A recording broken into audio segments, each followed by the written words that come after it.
ఇక వృశ్చిక రాశి వారికి విశాఖ 4వ పాదము, అనురాధ 4 పాదాలు, జ్యేష్ఠ 4 పాదాలు కూడా వృశ్చిక రాశిలో వస్తాయి.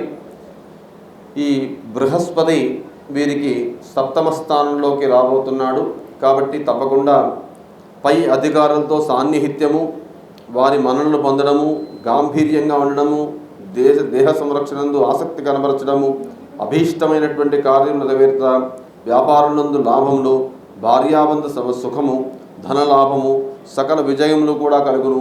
విద్యార్థులకు శుభఫలితాలు, ఉద్యోగస్తులకు ఇంక్రిమెంట్లు, ప్రమోషన్లు, తర్వాత స్థానచలనం కూడా ఉండేటువంటి అవకాశం ఉంది. వ్యవసాయదారులకు తగిన పంటలు పండి లాభం కలుగుతుంది. వివాహ ప్రయత్నాలు సిద్ధిస్తాయి. శుభకార్యాలు చేయడం జరుగుతుంది. శనిగ్రహం 4వ స్థానంలో ఉండడం వల్ల వాతం వల్ల శరీరంలో నొప్పులు, అనవసర భీతి, మనోక్లేశములు, స్వస్థాన హాని, అనవసర ప్రయాణాలు, ఆర్థిక నష్టము, ఇంటి యందు ఎవరైనా ప్రసవించుట, శరీరం పుష్టి తగుట ఇత్యాది కష్టములు కలుగుతూ ఉండును. చతుర్థ స్థానంలో శనిదోష పరిహారార్థం శనిగ్రహానికి జప హోమ తర్పణాదులు చేయవచ్చును.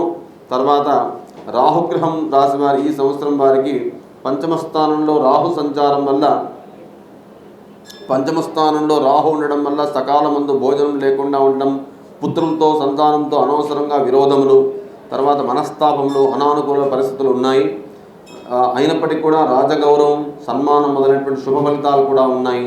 కేతుగ్రహం ఈ రాశి వారికి సంవత్సరాంతమందు కన్యారాశిలో ఏకాదశి స్థానంలో ఉండడం వల్ల వారికి ఆవులు, గుర్రములు అనేటువంటి వారి చేత పశువులకు నష్టం కలిగేటువంటి అవకాశము, తర్వాత పంటలు ఆశించిన రీతిలో దిగుబడి లేకపోవడం వల్ల ధాన్యం నశించుట, ఆర్థిక ఇబ్బంది కలిగేటువంటి అవకాశాలు ఉన్నాయి.